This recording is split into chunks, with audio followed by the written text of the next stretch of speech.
Kembali lagi bersama gue Fajar Ditya. Kali ini di segmen Darah itu merah, Jenderal.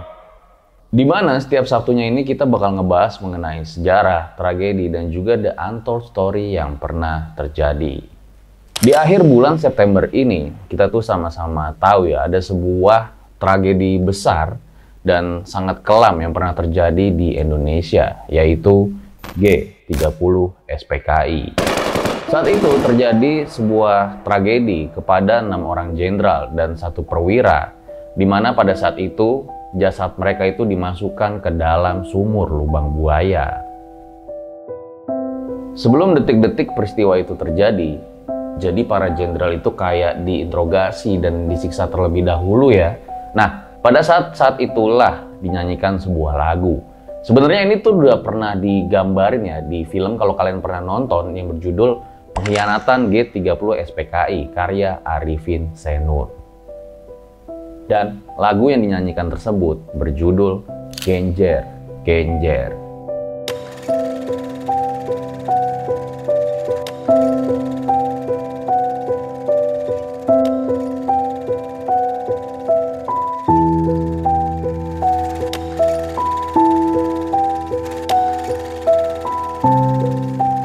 Sebenarnya, apa itu lagu Genjer Genjer dan apa juga hubungannya dengan Partai Komunis Indonesia? Langsung aja, berikut adalah ceritanya.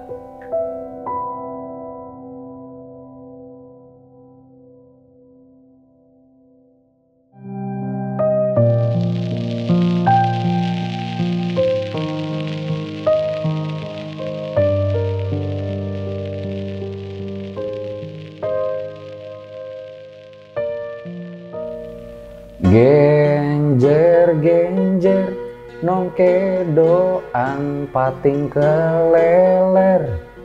Nah, itu tadi adalah cuplikan bait dari lagu Genjer Genjer, di mana lagu ini tuh dilarang diputar di zaman Orde Baru karena punya hubungan yang erat dengan Partai Komunis Indonesia. Sebenarnya apa sih alasan dibalik kenapa lagu ini tuh jadi lagu terlarang?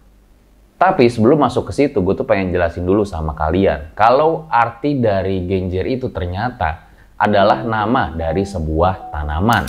Dimana tanaman ini tuh rata-rata tumbuhnya ada di daerah rawa-rawa.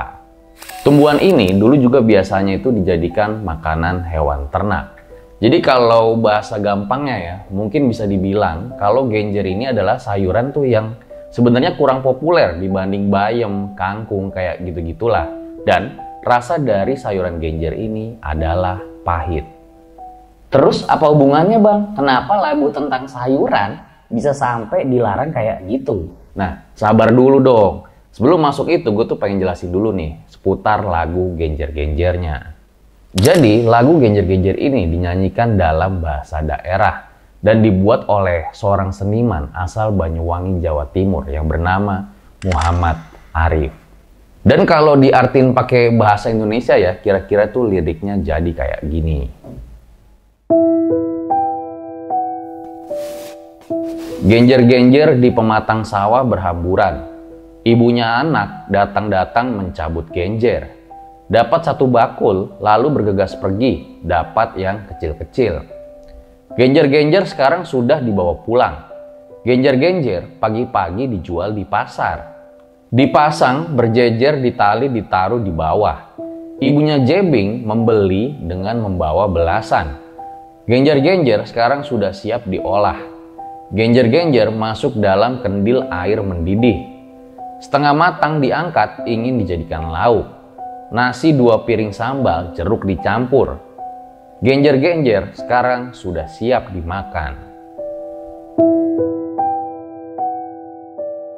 Jadi kalian bisa lihat sendiri ya arti dibalik lagu genjer-genjer ini. Nah, tapi sebelum lanjut, nih jangan sampai salah sangka lo ya. Dikira gue bahas ginian nanti dibilang gue dukung PKI lagi. Enggak. Jadi gue tuh cuman pengen bahas sejarah yang pernah terjadi di Indonesia. Oke, kita lanjut lagi. Nah, kalau kalian perhatiin dari lirik lagunya, misalkan tentang kegiatan sehari-hari masyarakat di suatu daerah. Khususnya seorang ibu yang lagi berjuang dalam hidupnya dengan cara mengambil tumbuhan genjer lalu dijual lagi tuh ya untuk memenuhi kebutuhan hidup sehari-harinya. Dan nggak jarang, tumbuhan genjer itu pun dimakan, dikonsumsi sendiri. Nah, terus kenapa lagu genjer-genjer ini bisa akhirnya dilarang? Jadi langsung aja kita masuk ke intinya.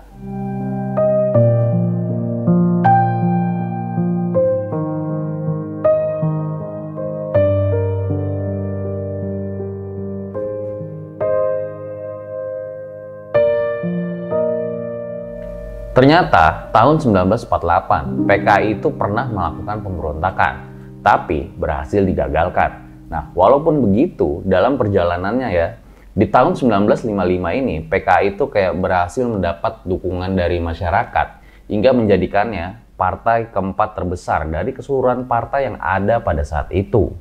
Nah, ini nih nanti bakal ada hubungannya sama lagu Genjer-Genjer.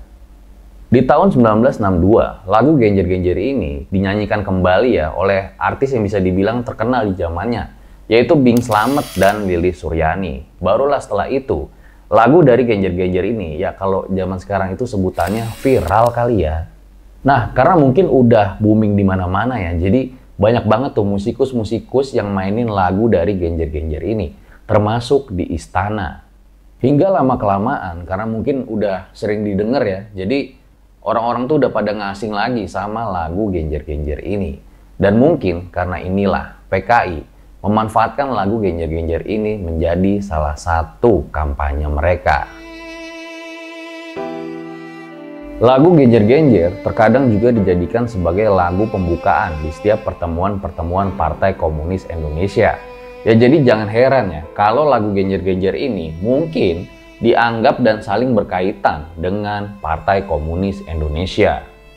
Bahkan dalam sebuah buku karya Utan, bisa kalian cek ya, disebutkan kalau lagu Genjer-Genjer ini diklaim oleh Dain Aidit sebagai lagu Mars PKI. Nah, jadi kalian udah mulai paham kan hubungan lagu Genjer-Genjer ini dengan PKI. Jadi langsung aja kita lanjut lagi nih. Singkat cerita, pemberontakan PKI terjadi pada tanggal 30 September 1965. 6 jenderal dan 1 perwira disiksa sebelum akhirnya jenazah mereka itu dikuburkan di lubang buaya. Dalam sebuah film yang berjudul Pengkhianatan G30 SPKI karya Arifin Senur, digambarkan ketika para jenderal diinterogasi ini dinyanyikanlah lagu Genjer-Genjer.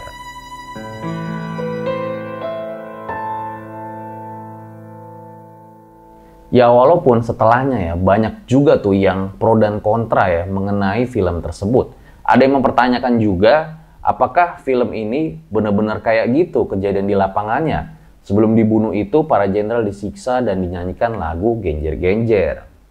Tapi ya tetap aja tragedi G30 SPKI benar-benar melukai banyak pihak pada saat itu. Setelahnya PKI dianggap menjadi partai terlarang dan segala hal yang berhubungan dengan PKI ya di zaman Orde Baru dianggap sebagai hal yang tabu. Bahkan bisa dibilang sampai dengan sekarang, termasuk lagu Genjer-Genjer.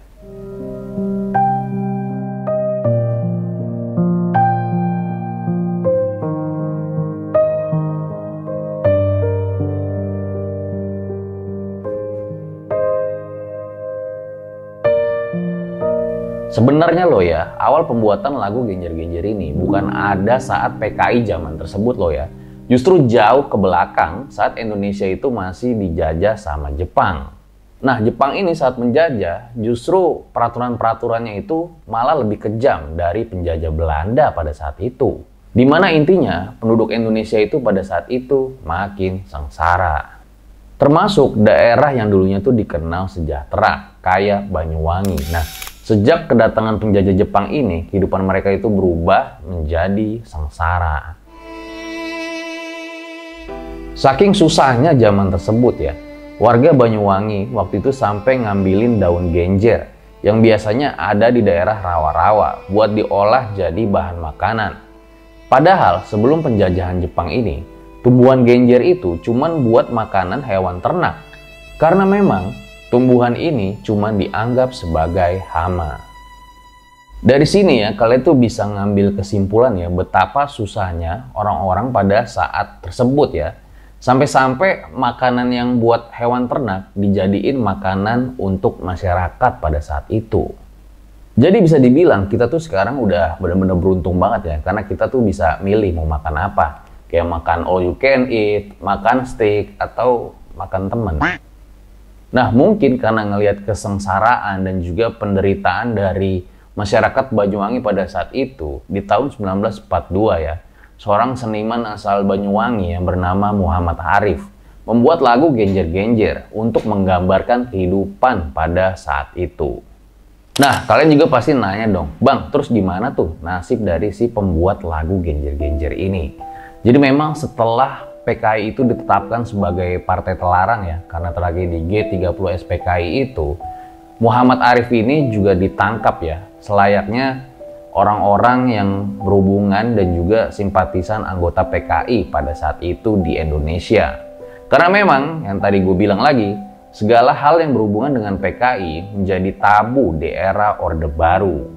Karena memang Muhammad Arif ini juga ternyata merupakan anggota Lekra yang ada hubungannya dengan PKI.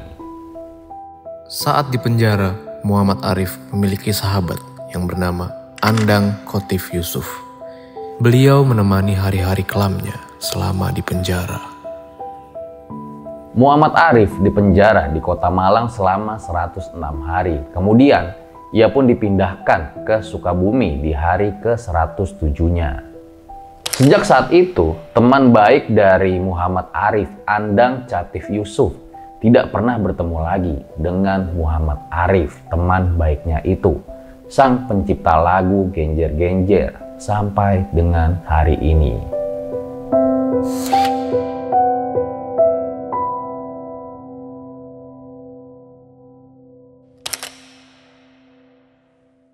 Itu dia guys, sebuah cerita sejarah ya di balik lagu Genjer-Genjer yang dibuat oleh Muhammad Arif. Dimana memang kisah ini tuh bener-bener sedih, kelam, menyisakan sebuah luka bagi kedua belah pihak. Karena memang ya tadi gue bilang lagi, tragedi G30 SPKI ini merupakan tragedi yang sangat kelam dalam perjalanan bangsa Indonesia. Ya semoga kejadian-kejadian kayak gini nggak terulang lagi lah ke depannya. Sesuai dengan sila ketiga Pancasila, Persatuan Indonesia. Gue rasa cukup demikian episode Darah Itu Merah Jenderal pada kali ini. Semoga kalau misalnya menurut kalian gue ada salah atau pengen nambahin, misalnya ada yang kurang, langsung aja komen di bawah. Gue Fajar Aditya, RJ5, undur diri. Ciao.